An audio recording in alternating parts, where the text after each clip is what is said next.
आपले लाडके दादा महाराष्ट्र राज्याचे उपमुख्यमंत्री आपल्याला संबोधित करतील।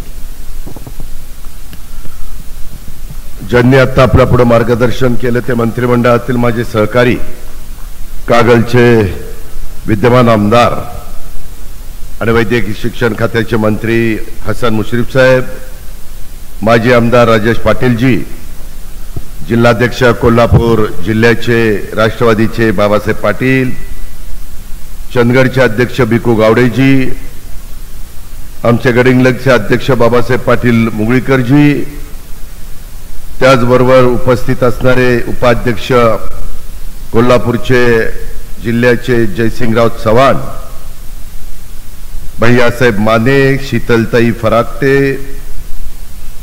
अभय देसाईजी, संतोष पाटीलजी, भरमांना गावडाजी, अनिल साळोखेजी, सुधीर देसाईजी, रामाप्पा करिगारजी, प्रकाश पताडेजी, अनिल फडकेजी, MK देसाईजी, सुभाष देसाईजी, सतीश पाटीलजी, अशोकराव देसाईजी, शिवाजीराव नांदोडेकरजी, महाबळेश्वर चौगुलेजी, जयकुमार मुंदोळीजी, विकी कोणकेरीजी, लक्ष्मण तोडकरजी, बाबूराव चौगुलेजी, पांडुरंग बेनकेजी, प्रवीण शिंदेजी, निखिल पाटीलजी, भरत पाटीलजी, परशुराम पाटीलजी, मुन्नासाहेब नायकवाडीजी, जानबा चौगुलेजी, तानाजी गडकरीजी, अनेक इथं इक्बाल काजीजी, अनेक सहकारी आजच्या या मेळाव्याच्या निमित्तानं, नागरी सत्काराच्या निमित्तानं इथं उपस्थित आहेत। ते सर्व माझे सहकारी, माझी पोलिसांना विनंती आहे की सिक्युरिटी माझ्या करता आहे। माझे जे सहकारी बाहेर उन्हात आहेत त्यांना इथं बसवा। तुम्ही या रे उन्हात इकडे तिकडे नका थांबू, इकडे या, इथं मी सोडतो तुम्हाला, तिथं बसा सावलीमध्ये। या पुढे या, इथनं या, आणि कुणी पोलिसांनी अडू नका त्यांना। इथं या ना, इथं या, इथं आत या। अरे जनता असेल तर आम्हाला किंमत नाही तर कोण विचारते आम्हाला?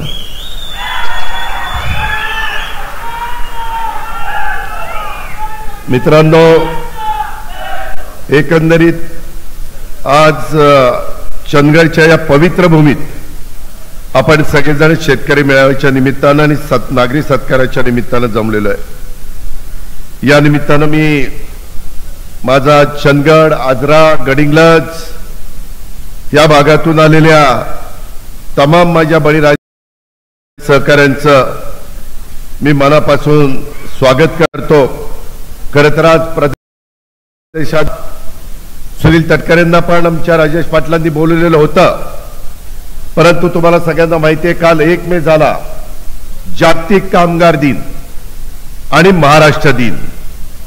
त्या महाराष्ट्र दिनाच्या निमित्तानं 65 वर्ष झाली संयुक्त महाराष्ट्राचा मंगल कलश स्वर्गीय यशवंतराव चव्हाण साहेबांनी 1 मे 1960 ला आणला आणि मुंबईसह मराठवाडा, विदर्भ, पश्चिम महाराष्ट्र, कोकण असा सगळा आपला संयुक्त महाराष्ट्र झाला। पण मी काल पण बोललो, आज पण मी बोलतो, एकंदरीत महाराष्ट्राचा इतिहास हा कायमच संघर्षमय राहिलेला आहे आणि महाराष्ट्राच्या राज्याची स्थापना ही 65 वर्षापूर्वीची जी माणसं असतील त्यांना आठवत असेल की संघर्षातूनच झाली।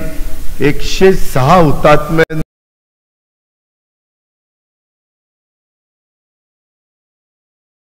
तिथं महाराष्ट्र हा आपण घेतलेला आहे। महाराष्ट्राला सहजासहजी काही मिळालेलं नाहीये। महाराष्ट्राने जे मिळवलंय ते लढून, ते संघर्ष करून, आणि त्याच्यामुळं बेळगाव, कारवार, बिदर, सीमा भागातील मराठी गावं महाराष्ट्रात घेण्यासाठी संघर्ष आजही कायम आहे। सीमा भागातील शेवटचं मराठी गाव महाराष्ट्रात येईपर्यंत हा संघर्ष सुरू राहील, तो थांबणार नाही याची ग्वाही मी सीमा भागातील मराठी बांधवांना देतो। सुप्रीम कोर्टामध्ये केस चालू आहे, आपण आपली भूमिका चांगल्यातले चांगले वकील देऊन मांडतोय, ते समोरचे त्यांच्या परीने मांडतायत। परंतु आता 65 वर्ष झाली, शेवटी 2-2 पिढ्या ह्याच्यातून बाजूला गेल्या, तिसरी पिढी पुढे आली आहे. ते लवकर काम व्हावं, त्याशिवाय खऱ्या अर्थाने आमचा संपूर्ण महाराष्ट्र हा त्याच्यातनं एक संघ झाला असं आम्हाला म्हणता येत नाही. आज सीमा भागातल्या जगाच्या कानाकोपऱ्यात राहत असलेल्या तमाम माझ्या बांधवांची इच्छा आहे, अशा आकांक्षा आहेत की अपेक्षांच्या पूर्ततेसाठी महाराष्ट्राचं हे महायुतीचं सरकार आणि महाराष्ट्रातील जनता बांधील आहे. महाराष्ट्र कायम हे आमच्या सीमा भागातील आमच्या मराठी माणसाबरोबर आहे आणि या पद्धतीनं मी त्यांना हा सगळा विश्वास त्या ठिकाणी देऊ इच्छितो आणि तो प्रयत्न आजही आम्ही करतोय. अशा प्रकारची खात्री मी माझ्या सर्व सहकाऱ्यांना देतो. मित्रांनो, आज इथं तुम्ही माझ्या लाडक्या भगिनी इथं आल्या, आमच्या बंधू इथं आहेत, माता इथं आहेत, तरुण मित्रांचं, राजकीय सामाजिक सहकारी क्षेत्रातल्या सर्वांचं, बळीराजाचं पण मी मनापासून स्वागत करतो, त्यांचं अभिनंदन करतो, आभार मानतो. सध्या उन्हाची तीव्रता आहे, ती तीव्रता यंदा एक चांगलं झालंय, यंदाच्या वर्षी पाऊस काळ दरवर्षीप्रमाणे पडेल किंवा थोडासा जास्तीचा पडेल असा अंदाज हा वर्तवलेला आहे. तो खरा ठरावा. पांडुरंगाच्या चरणी, विठ्ठलाच्या चरणी प्रार्थना करतो की पांडुरंगा, हे जे काही सांगितलेलं आहे ते सत्यात घडू दे, ते खऱ्यात उतरू दे आणि माझा बळीराजा सुखाचं, समृद्धीचं, आनंदाचं, भरभराटीचं त्यानं जीवन ते वर्षभर त्याला चांगलं जाऊ दे, अशा प्रकारची पण प्रार्थना मी पांडुरंगाच्या चरणी ह्या निमित्तानं करतो. मित्रांनो, करवीर निवासिनी आई अंबाबाई आणि दख्खनचा राजा ज्योतिबा, आपल्या चंदगडचा आराध्य दैवत श्री रवळनाथाच्या चरणी मी नतमस्तक होतो. महाराष्ट्रातल्या शेतकरी, कष्टकरी, सर्वसामान्य नागरिकांची सुख दुःख दूर कर, सर्वांचं कल्याण कर, असं साकडं देखील त्यांच्या चरणी त्या ठिकाणी घालतो. आज देखील युगपुरुष छत्रपती शिवाजी महाराजांचा वारसा घेऊन हे महायुतीचं सरकार पुढे चाललेलं आहे. त्यांच्या विचाराने हे सरकार पुढे चाललेलं आहे. मी महाराष्ट्रात सांध्यापासून सांगत असतो की बाबांनो, हे महायुतीचं सरकार आम्ही सगळे शिवशाहू फुले आंबेडकरांची विचारधारा घेऊन त्या ठिकाणी पुढे चाललेलो आहे आणि त्याच विचारधारेनं आपल्याला यश मिळणारे ह्याची पण खुणगाठ आणि जाणीव तुम्ही सगळ्यांनी ह्या निमित्तानं ठेवली पाहिजे.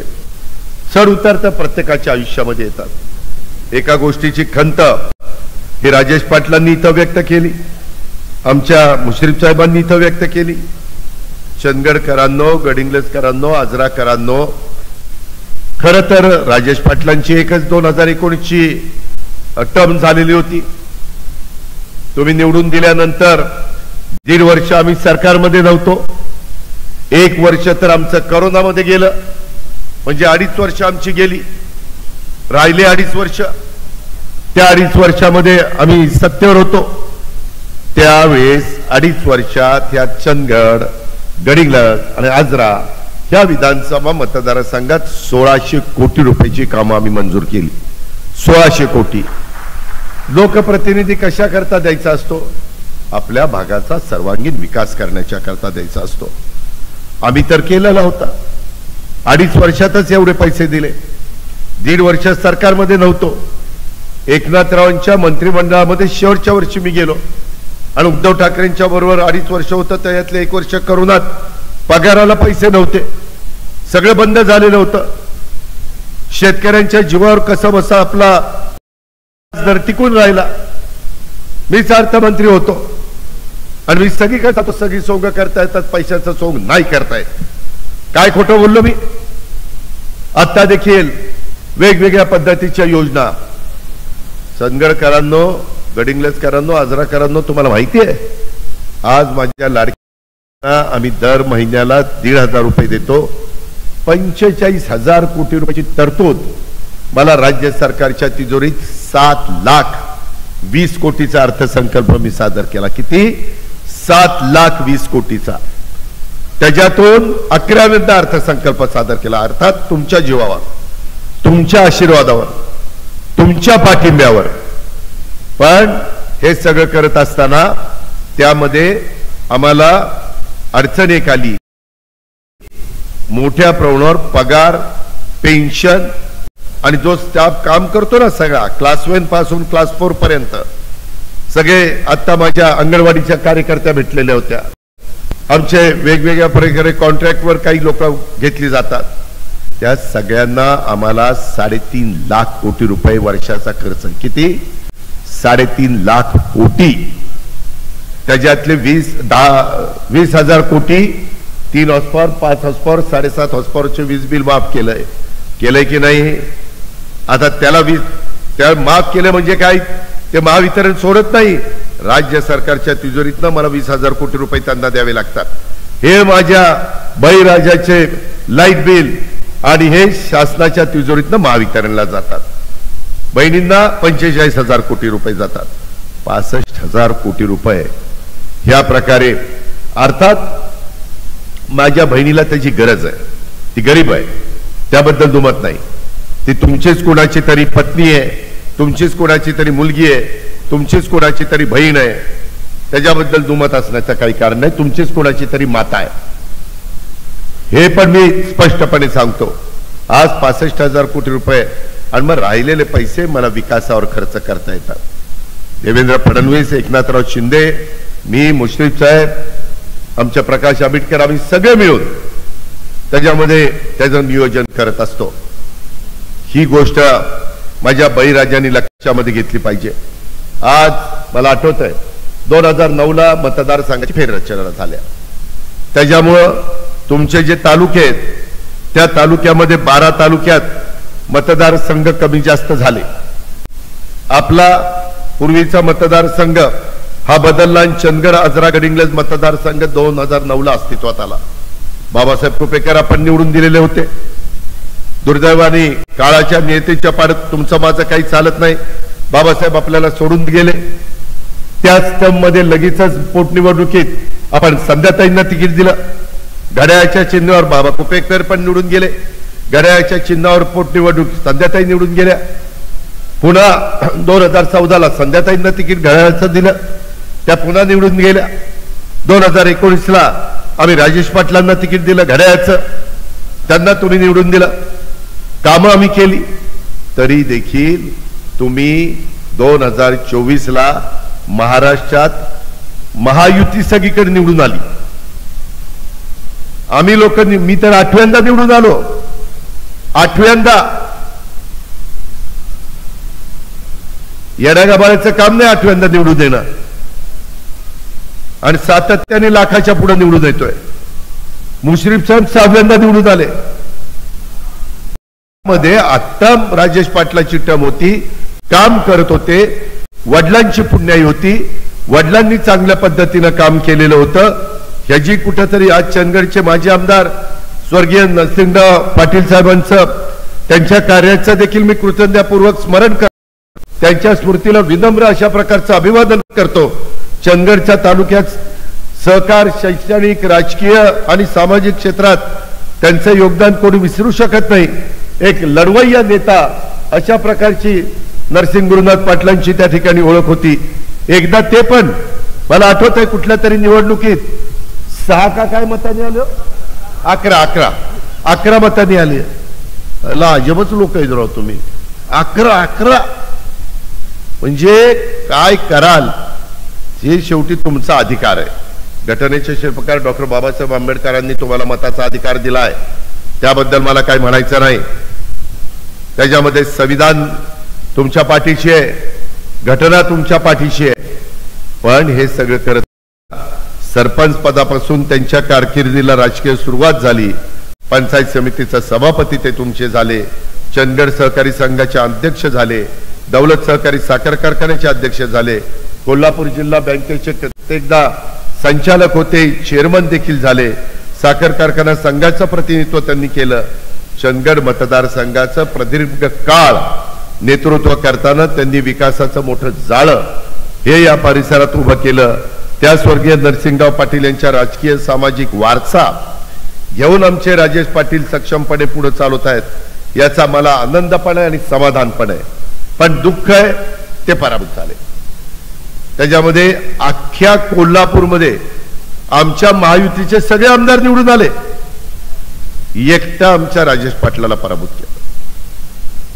आमचा गड आला महाराष्ट्रात, पण आमचा सिंह गेला. ती करिश्मा कुणाचा? तुमचा. बटन तुम्ही दाबणार होता. मी त्याच्याही खोलात गेलो की तिथं अनेक उमेदवार उभे होते, पण 5 प्रमुख उमेदवार होते. शिवाजी पाटील आताचे आमदार, राजेश पाटील आम्ही दिलेले उमेदवार, नंदाताई कुपेकर तुतारीनं दिलेले उमेदवार, अप्पे पाटील पहिले वंचित मधून उभे होते, नंतर काँग्रेसमध्ये गेले, नंतर आता अपक्ष उभे राहिले. त्याच्यानंतर मानसिंग थोराटे जनस्वराज्य, तिकडं आम्ही विनय कोरेंना पाठिंबा देतोय आणि इथं जनस्वराज्याचा उमेदवार उभा राहिला. म्हणजे त्यांनी पण मतं घेतली. मी बघितलं मानसिंग थोराटे, अप्पी पाटील, नंदाताई कुपेकर आणि राजेश पाटील या सगळ्यांची मतं जर बघितली तर 1.5 लाख मतं आहेत आणि शिवाजी पाटलाला मतं आहेत 84,000. म्हणजे आपल्या इथं मताच्या विभागणीमुळं तो त्या ठिकाणी झटका बसला. परंतु मी महाराष्ट्राला सांगत असतो की बाबांनो, की खचून जाऊ नका. पराभूत झालं म्हणून खचून जायचं नाही आणि निवडून आलं म्हणून हुरवून पण जायचं नाही.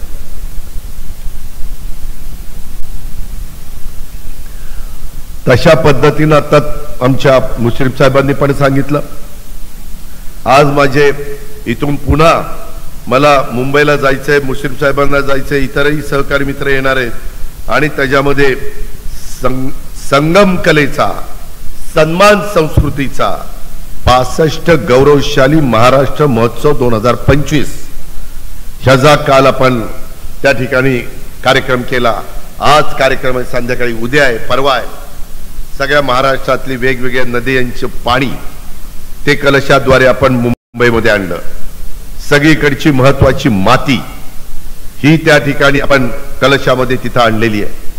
अशा प्रकारे आज त्या सगळ्या हुतात्म्यांचं स्मरण करणं आणि नवीन पिढीला मुंबई अशी तशी मिळाली नाही, संघर्ष करून मिळाली.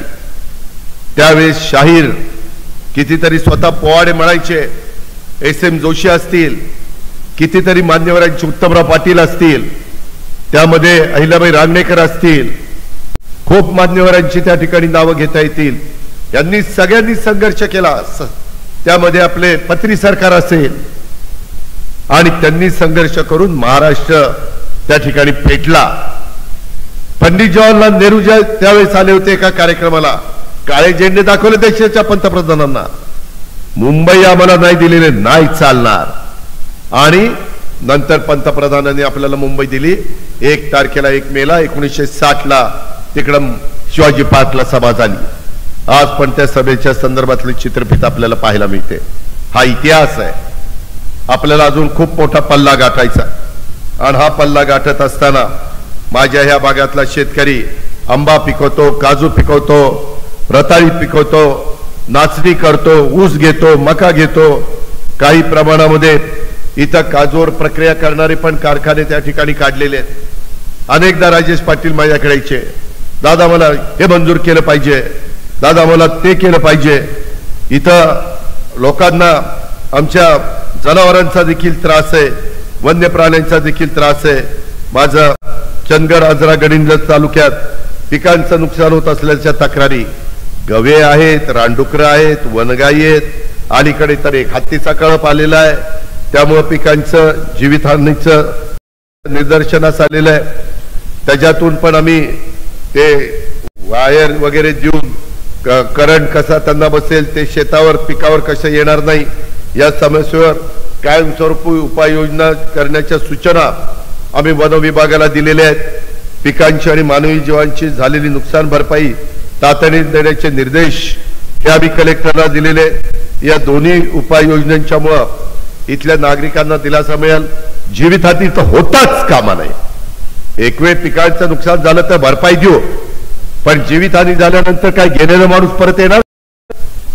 त्याच्यामुळं त्या पद्धतीनं आपल्याला त्या पिकाचं संरक्षण आणि त्याला सुरक्षित ठेवण्याच्या करता जे कंपाऊंड वगैरे करावं लागतं त्याकरता पण निधी हा मित्रांनो आम्ही त्या बाबतीमध्ये दिलेला आहे। आज या कोरोनाच्या एकंदरीत काजू बोंडापासून एकंदरीत शेतकऱ्याला आर्थिकदृष्ट्या सक्षम करण्याच्या करता त्यांच्या काजूच्या उत्पादनाचं मूल्यवर्धन करावं लागेल। त्यासाठी नवे उपाय शोधावे लागतील। काजूच्या बोंडापासून अत्यंत पौष्टिक असं एनर्जी ड्रिंक तयार होऊ शकतं। त्यासाठी आवश्यक त्या तंत्रज्ञानाची माहिती घेऊन त्याचा एखादा प्रकल्प आपल्याला त्या भागामध्ये सुरू करता येतो का ते देखील पाहावं लागेल। कारण या मालावर प्रक्रिया करणारी कारखानदारी काढली तर जसं उसावर प्रक्रिया करणारी कारखानदारी काढली, साखर तयार केली, बगॅसमधनं आपण वीज तयार करतो, मळीमधनं आपण त्या ठिकाणी इथेनॉल तयार करतो। अशा पद्धतीनं नवीन नवीन गोष्टी करण्याचं काम हे आपलं चाललेलं आहे। कोरोनाच्या संकटाच्या कालावधीमध्ये माझा काजू उत्पादक शेतकरी राजेश पाटील आले, पालकमंत्री होते आमचे मुश्रीफ साहेब, त्यांनी सांगितलं व्यावसायिक अडचणीतून मार्गक्रमण करत होते। त्यावेळी काजू उत्पादक शेतकरी उद्योजक आणि स्थानिक लोकप्रतिनिधींना मी राजेश पाटलांच्या आग्रहाखातर बैठक घेतली मंत्रालयात। राज्यातल्या काजू उद्योजकाला उभारी देण्यासाठी राज्य शासनाचा 2.5% जो जीएसटी होता तो त्या ठिकाणी कर 100% परत करण्याचा निर्णय हा मी त्या बैठकीमध्ये घेतला। त्या निर्णयाचा फायदा शेवटी माझ्या चंदगडला झाला, आजऱ्याला झाला, इथल्या काजू उद्योगाला झाला। त्याबरोबर मागच्या काळातल्या व्हॅटच्या कराची रक्कम सुद्धा परत देण्याचा निर्णय, व्याज सवलती देण्याचा निर्णय देखील मी घेतला। आणि या निर्णयामुळे माझ्या कोकणातल्या, माझ्या आजऱ्यातल्या, माझ्या चंदगडच्या काजू उत्पादक शेतकऱ्यांना फायदा झालेला हा मित्रांनो आपण सगळ्यांनी त्या बाबतीमध्ये बघितलेला आहे। एवढ्यावरच आपण थांबलो नाही, आम्ही फाटकवाडी घटप्रवाह त्या प्रकल्पाची देखील दुरुस्ती करता 24 कोटी रुपये ह्या राजेश पाटलांनी माझ्याकडनं भांडून घेऊन गेले। त्यामध्ये मातीच्या सांडव्याची भिंत गेल्या काही वर्षापासून ऑगस्ट 2019 साली झालेल्या अतिवृष्टीमुळे वाळून गेली होती। भागातल्या शेतीचं मोठं नुकसान झालं आणि म्हणून फाटकवाडी गटप्रवाह प्रकल्पात वाहून गेलेल्या भिंतीच्या दुरुस्तीसह या प्रकल्पाच्या परिसरात 20 गावांच्या सुरक्षिततेच्या साठी दृष्टीने उपाय करण्याकरता 24.5 कोटी रुपयाचा निधी हा मी तिथं दिला। या प्रकल्पाचा फायदा माझ्या चंदगड आणि गडिंग्लज तालुक्यातील 6,500 हेक्टर क्षेत्राला होतो। त्यामुळे हा प्रकल्प दोन माझ्या तालुक्याच्या दृष्टीने, माझ्या बळीराजाच्या दृष्टीने, शेतकऱ्यांच्या दृष्टीने महत्वाचा आहे। त्याचबरोबर माझ्या चंदगड मतदारसंघात सिंचन आणि पिण्याच्या पाण्याच्यासाठी तिलारी जलविद्युत प्रकल्पाला आजरा येथील केटवडे प्रकल्पाच्या मदतीने स्थानिक नागरिकांना देखील पाण्याची सुविधा उपलब्ध करून देण्याच्या करता आपण विशेष प्रयत्न करणार आहोत। आता राजेश पाटील पराभूत आहेत तरी येतात, दादा हे माझं काम करा। मी म्हणतो आता पराभूत झालाय, जरा थांबा ना, लोकांना कळू दे ना पराभूत झाल्यानंतर काय होतं ते। नाही दादा ते मला बघवत नाही, शेवटी ते माझे मतदार आहेत, त्याच्यातल्या कित्येक हजार लोकांनी मला मतदान केलेलं आहे आणि त्यामुळं आम्हाला तुम्ही मदत केली पाहिजे। त्यासाठी आम्ही हे सगळं करायला कर्नाटक सरकारसोबत जॉईंट व्हेंचर करून काही करता येईल का याची तपासणी आम्ही जलसंपदा विभागाला करायला सांगितलेली आहे। आमच्या चंदगड आजरा तालुक्यामध्ये मुबलक पाणी साठे आहेत। या पाणी साठ्यात चांगल्या दर्जाचा मत्स्य विजय सोडून केज फार्मिंग माध्यमातून मत्स्य शेतीला प्रोत्साहन देता येईल का या निमित्तानं देखील माझ्या इथल्या तरुणीला स्थानिकांना मोठा रोजगार उपलब्ध होऊ शकतो। त्यामुळे त्या दृष्टीने पाऊल आम्ही उचलतोय। आत्ताच कॅबिनेटला आम्ही त्याला उद्योगाचा दर्जा देण्याचा प्रयत्न त्या बाबतीमध्ये केलेला आहे आणि त्याच्यातून कसं माझ्या मत्स्य शेतीला प्रोत्साहन देता येईल हाही प्रयत्न आहे। यंदा आपला सीझन कमी झाला, कुठच्याचा साखर कारखान्याचा 90 दिवसाचा सीझन झाला। दरवर्षी एफआरपी वाढली पाहिजे, माझ्या शेतकऱ्याला मिळालं पाहिजे। पण जर जेवढा सीझन चालायला पाहिजे तेवढा सीझन चालला नाही तर कसे भाव मिळणार? जर तुमच्या कारखान्यामध्ये समजा 10 लाख मेट्रिक टन साखर तयार व्हायला पाहिजे आणि 5 लाख झाली तर त्या 5 लाख पोत्यांवर त्या सगळ्याचा बोजा पडणार। 10 लाख पोत्यावर पडला तर फायदा माझ्या शेतकऱ्याचा होणार। या प्रकारे आज कर्नाटकातले कारखाने पूर्वी त्या भागातला ऊस मोठा यायचा, आता तिथं पण त्यांनी मोठे मोठे कारखान्याची कॅपॅसिटी वाढवलेली आहे. मग आता काय करायचं, त्याकरता एआयचं तंत्रज्ञान हे कृषी क्षेत्रामध्ये आणण्याचं काम आम्ही केलेलं आहे. आजच्या वेगवान युगात नवीन तंत्रज्ञानाचा वापर करून आपण आधुनिक पद्धतीने शेती केली पाहिजे. आधुनिक शेती करणं आता गडिंग्लजकरांनो, चंदगडकरांनो, आजराकरांनो काळाची गरज आहे. मी माझ्या भागात केला, शेतकऱ्याचं अडसाली उत्पन्न 60 टन 70 टन निघत होतं, तो 100 टनाच्या पुढे गेला. तुम्ही म्हणाल काय जादूची कांडी केली, एआयचा वापर केला. मराठीत कृत्रिम बुद्धिमत्ता, त्यामध्ये इंग्लिशमध्ये आर्टिफिशियल इंटेलिजन्स, ते करत असताना त्याच्यात पाण्याची बचत होते. निम्मच पाणी लागतं त्या पिकाला, ते मशीन ज्यावेळेस पाणी द्यायला पाहिजे तेव्हाच पाणी सोडतंय. खताची बचत होती 50%. आपण खादनी बांधणी नळी त्या ठिकाणी करत असताना माझ्या ऊसाच्या पानात ते खत पडतं दाणेदार, निम्मा अर्ध वाया जातं. ह्याच्यामध्ये पाण्यातलं खत देतो आम्ही. 50% खताची बचत होती आणि ते सगळं खत NPK त्याच्या मला मिळतं. जमिनीचा पोत चालतो, उत्पादन वाढतं. पाण्याची बचत, खताची बचत, उत्पादन वाढतं. किती वाढतं? 60 टनाचे 100 टन होतंय. त्याला खर्च येतो, परंतु 5 ते 10 हजार. यंदा ह्या कामाच्या करता एआयचा वापर माझ्या शेतकऱ्यांनी केला पाहिजे. कृषी खातं आमच्या माणिकराव कोकाटेंकडे, त्याच्याही बैठका मी घेतोय त्यांच्या, आणि त्याच्यातून आमचा ऊस असेल, आमचं सोयाबीन असेल, कापूस असेल, ही फळबागा असतील, ही महत्वाची पिकं एआयचा वापर करून आपण घेणार आहोत. 500 कोटीची तरतूद केली. आज या शेतकरी मेळाव्यात सांगतो, उद्याच्या काळात हे पैसे कमी पडले तर पुरवणी मागण्यामध्ये अजून लागतील तेवढे पैसे देणार.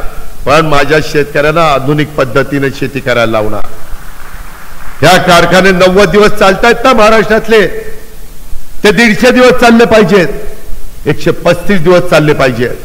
त्याच्यातनं माझ्या शेतकऱ्याला भाव मिळणार आहे.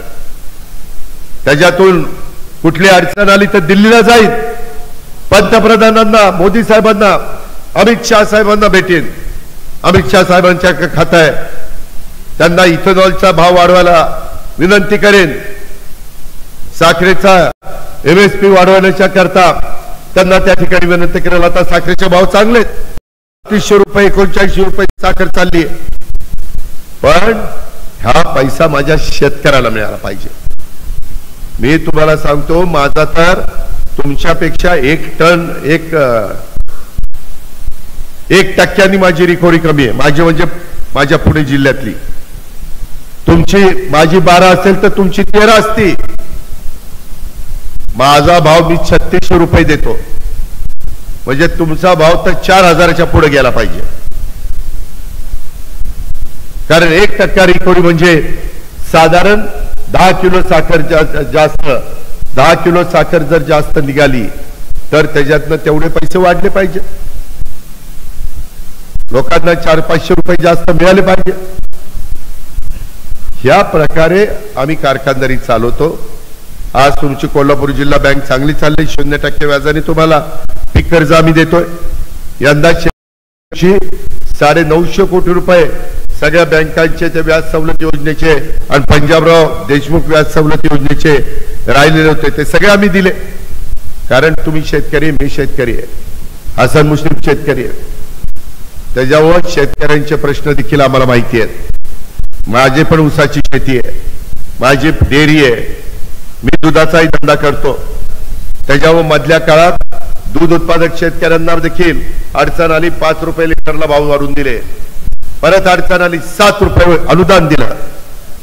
दूध तुमचं, गाय तुमची, आणि आम्ही लिटरला तेवढे पैसे देत होतो. हे आम्ही शेतकऱ्यांच्या करता करत होतो.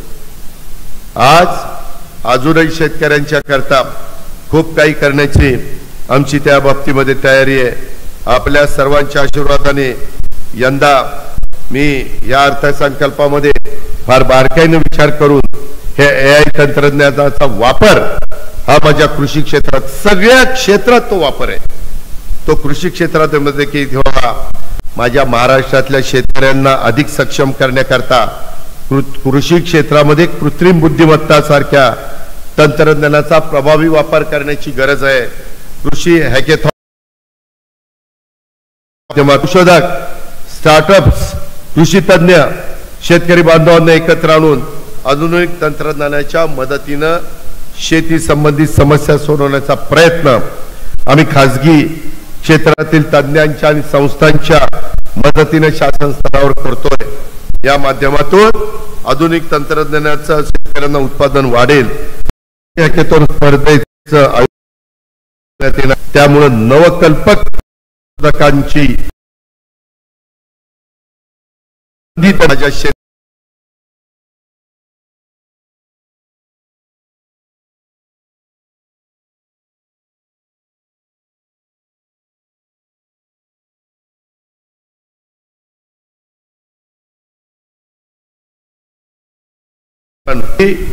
पंतप्रधान नरेंद्र मोदी साहेबांनी मंत्रिमंडळामध्ये जसं मागे मराठी तुमची माझी मातृभाषा आहे, मराठीला अभिजात भाषेचा दर्जा दिला. बरेच वर्षाची मागणी महाराष्ट्राची माणसाची ही भाषा पुढेही हजारो पाहिजे, प्रत्येकाला आली पाहिजे, लिहिता आली पाहिजे, वाचता आली पाहिजे. आणि त्याच्याच बरोबर आता जातनिहाय जनगणना करण्याचा निर्णय घेतला. खूप जण आम्हाला भेटतात की दादा आमची लोकसंख्या इतकी आहे, आम्हाला एवढा हिस्सा मिळाला पाहिजे, आम्हाला एवढा निधी मिळाला पाहिजे. आपले महाराष्ट्रामध्ये नक्की कोणाची किती लोकसंख्या कळलं पाहिजे, कुणावर अन्याय होता का म्हणे, अल्पसंख्याक किती आहेत, मागासवर्गीय किती आहेत, आदिवासी किती आहेत, भटके किती आहेत, सर्वसाधारण किती आहेत, सगळे वेगवेगळे प्रकार कळले पाहिजे. म्हणजे जर कुणाला संख्येच्या प्रमाणामध्ये त्यांना निधी मिळत नसेल तर अर्थमंत्री जो असेल त्याला त्या पद्धतीने निधी देता येईल. म्हणून आपण तशा पद्धतीने जनगणना करण्याचा निर्णय घेतला. या केंद्र सरकारच्या निर्णयाचं स्वागत मी ताबडतोब केलं. त्यामुळे सर्व समाज घटकांना त्यांचा न्याय हक्क मिळायला मदत होणार आहे. सामाजिक दृष्ट्या दुर्बल, वंचित, उपेक्षित समाज बांधवांच्या विकासावर सरकारला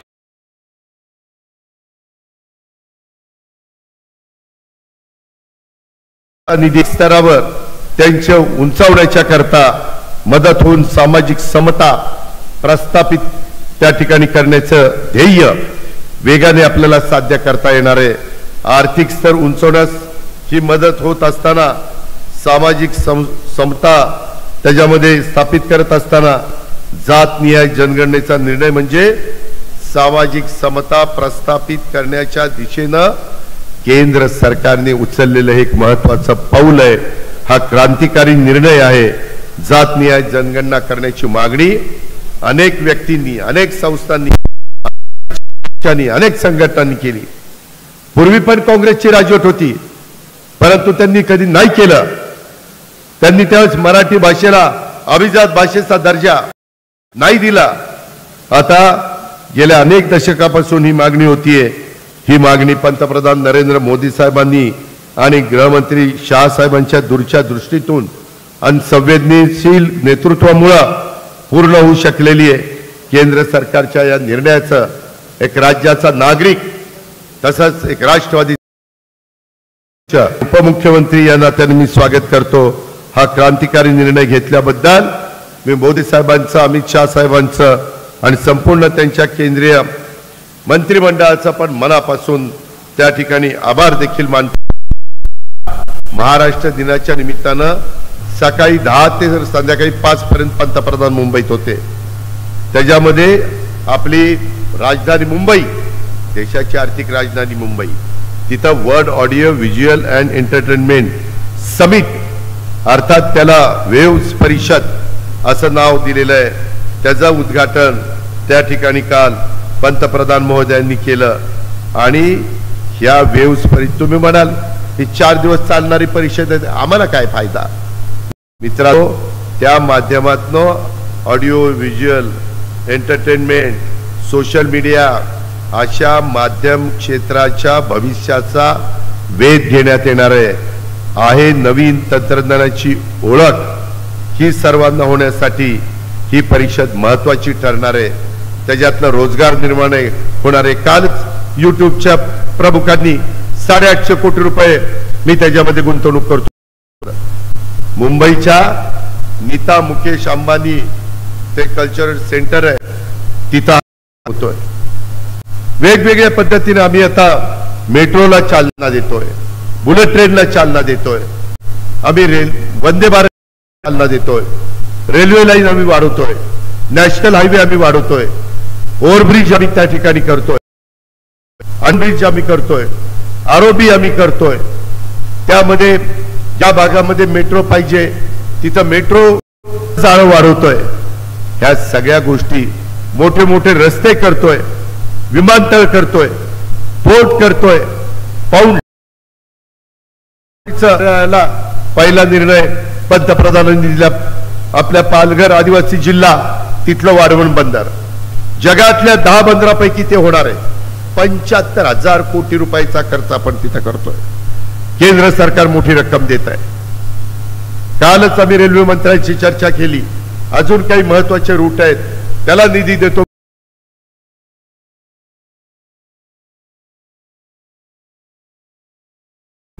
आजऱ्याला किंवा गडिंग्लजला येता येणार नाही, रोज कोल्हापूरला येता येणार नाही, पण मुंबईमध्ये बसून सांदा पासून बांदा इथपर्यंत सगळीकडचं काम ते आपलं चाललेलं आहे. त्याची पण जाणीव माझ्या शेतकरी वर्गाने त्या निमित्तानं ठेवावी अशा प्रकारची माझी तुम्हाला आग्रहाची, नम्रतेची, कळकळीची विनंती आहे. इतर बऱ्याच गोष्टी इथं बोलण्याचा प्रयत्न केला, परंतु मला तुम्ही सांगा मित्रांनो, जर एवढी कामं करत असताना का तुम्ही आपल्या राजेश पाटलांना मतदान केलं नाही हे काय आपल्याला कळालं नाही. परंतु आता इथनं पुढं तरी तसं करू नका. पुढं जिल्हा परिषदेच्या निवडणूक आहेत, तालुका पंचायतीच्या आहेत, नगरपालिकेच्या आहेत, नगरपंचायतीच्या आहेत, महानगरपालिकेच्या आहेत. आम्ही खासदार, आमदार, मंत्री, उपमुख्यमंत्री झालो, परंतु काम करणारा कार्यकर्ता पक्षाचा कणा असतो. सभासद नोंदणीचा कार्यक्रम चाललेला आहे. मोठा कार्यक्रम तुमच्या जिल्ह्यात हसन मुश्रीफ साहेबांनी, आमच्या बाबासाहेब पाटलांनी, आमच्या राजेश पाटलांनी या सगळ्यांनी हातामध्ये घेतलेला आहे. पक्ष प्रवेशाच्या निमित्तानं अनेक जण राष्ट्रवादीत प्रवेश करतायत. त्यांचं आपण स्वागत करतोय. बेरजेचं राजकारण करतोय. वजाबाकीचं राजकारण आपल्याला स्वर्गीय यशवंतराव चव्हाण साहेबांनी शिकवलं नाहीये. आपल्याला त्या रस्त्याने जायचं पण नाहीये. आपल्याला समाजातल्या सर्व जाती धर्माला बरोबर घेऊन जातीय सलोखा निर्माण करायचा. कुठल्याही परिस्थितीत एकमेकाच्या बद्दल आकस मनामध्ये ठेवायचा नाही.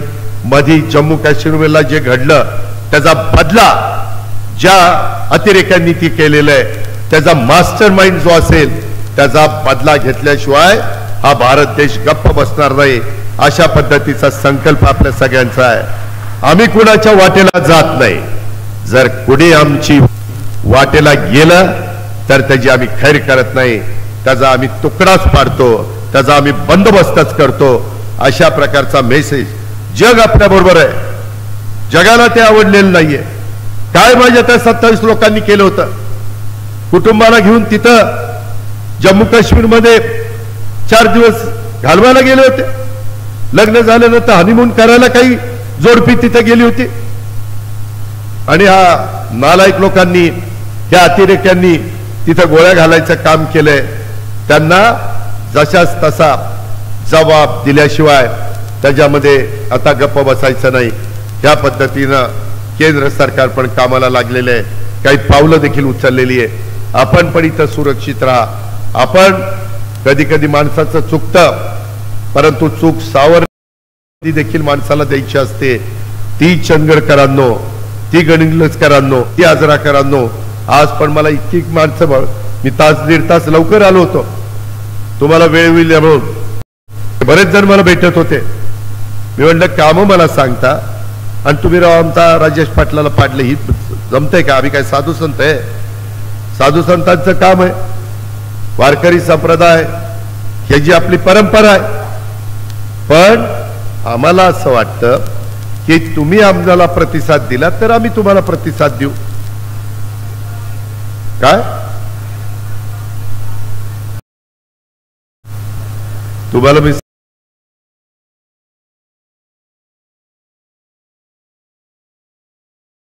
त्यामध्ये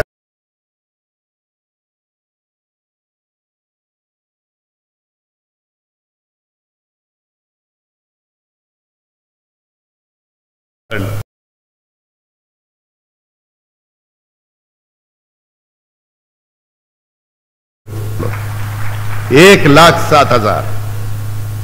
मी 48,000 माझी बायको पडली. आता कसं करू, आता कसं करू, रडत बसलो नाही. तुम्ही किती मागे होता लोकसभेला? कागल कागल किती? 10,000 प्लस होता. पण त्यांच्या स्वतःच्या निवडणुकीला किती प्लस झाला? 13,000. तिथं पण चुरस होती. पण राजर्षी शाहू महाराजांच्या कोल्हापूरमध्ये त्यांनी देखील तिथं यश त्या ठिकाणी मिळवलं. मित्रांनो, माझी एवढीच विनंती आहे की आज तुम्ही जर राजेश पाटलांना निवडून दिला असतं तर आणखीन तुम्हाला काम करून घेण्याचा हक्क, अधिकार हा गाजवता आला असता. तुम्हाला मला सांगता आलं असतं, अजित पवार तू सांगितलं आम्ही निवडून दिलाय आता राजेश पाटलाला, कर हे काम, का नाही करत? आता कुठल्या तोंडाने नाही करत? तुम्ही म्हणला का नाही करत? मत नाही दिलं म्हणून नाही करत, आमचं बटन नाही दाबलं म्हणून नाही करत. मी तसं म्हणणार नाही, नाहीतरी लगेच ब्रेकिंग देऊन करते. अजित पवार असं असं म्हणले, मत नाही दिलं म्हणून मी काम करणार नाही. मी सगळ्या महाराष्ट्राचा उपमुख्यमंत्री आहे, त्याच्यामुळे मला सगळ्यांची कामं करायला पाहिजे. मी जनतेचा सेवक आहे आणि जनतेचं काम करणं हे आमचं कर्तव्य आहे. मिळालेल्या सत्तेचा, मिळालेल्या पदाचा वापर हा सर्वसामान्य माणसाचे प्रश्न सोडवण्याच्या करता करायचा असतो. ही स्वर्गीय यशवंतराव चव्हाण साहेबांची शिकवण आम्हाला आहे. त्या शिकवणीतनं आम्ही पुढे चाललेलो आहे. आणि कालच महाराष्ट्र दिन आपण साजरा केलेला आहे. 2-3 दिवस आपण ते कार्यक्रम घेतोय. त्यामुळं आपण, मी म्हणालो ना की आम्ही पण कमी पडलो लोकसभेला, पण आम्ही दुरुस्त केलं. तुम्ही विधानसभेला कमी पडला, जिल्हा परिषदेला दुरुस्त करा, ग्रामपंचायतीला दुरुस्त करा, नगरपालिका, महानगरपालिका तिथं दुरुस्त करा, सहकारातल्या निवडणुकांमध्ये दुरुस्त करा आणि पुन्हा जोमाने त्या ठिकाणी कामाला लागा. आम्ही मात्र राज्याचा सर्वांगीण विकास करण्याचं जे व्रत स्वीकारलेलं आहे. आज मला मगाशी गाडीत काही इतर पण गोष्टी राजेश पाटील मला मुश्रीफ साहेबांना सांगत होते. नद्यांच्या संदर्भात इथं हे अजून केलं पाहिजे, आमच्या तेलारीचं पाणी आणण्याच्या करता ती मदत आम्हाला झाली पाहिजे, अशा पद्धतीनं त्यांनी सांगितलं. माझ्या चंदगड तालुक्यामध्ये पारगड आहे, मैपाळगड आहे, त्याला नदीगड आहे, त्याच्यामध्ये गंधर्वगड आहे आणि ह्या सगळ्या गडाला आता गड किल्ल्याच्या संवर्धनाच्या करता वेगळा निधी हा DPC मधनं आम्ही दिलेला आहे. त्याला आम्हाला मदत करा. आमच्या गडिंग्लज मध्ये सामानगड आहे, त्या सामानगडला मदत करा. अशा पद्धतीनं त्यांना त्यांचं काम गप्प बसून देत नाही. तुम्ही सगळे भर दुपारी इतक्या मोठ्या संख्येने आला. तुमची साथ, तुमचं प्रेम, तुमची आपुलकी, तुमचा जिव्हाळा असाच आमच्या राजेश पाटलांच्या, आमच्या घड्याळाच्या पाठीची, आमच्या राष्ट्रवादी काँग्रेस पक्षाच्या पाठीची आपण सगळ्यांनी त्या बाबतीमध्ये ठेवावा. तुमचे जे काही राहिलेले प्रश्न आहेत ते सोडवण्याच्या करता राजेश पाटील माझ्याकडे, मुश्रीफ साहेबांच्याकडे प्रयत्न करतीलच आणि आम्ही पण त्यांना मध्ये मनापासून साथ देण्याचं काम त्या ठिकाणी करू. माझ्या चंदगडला काजू मंडळाचं विभागीय कार्यालय आम्ही त्या बाबतीमध्ये केलं, कारण बेळगाव खानापूर क्षेत्रात आणि आजरा चंदगड क्षेत्रात मोठ्या प्रमाणावर काजूचं उत्पादन होतं. ते प्रक्रिया करणारे उद्योग माझ्या चंदगड आणि आजरा तालुक्यातच आहेत.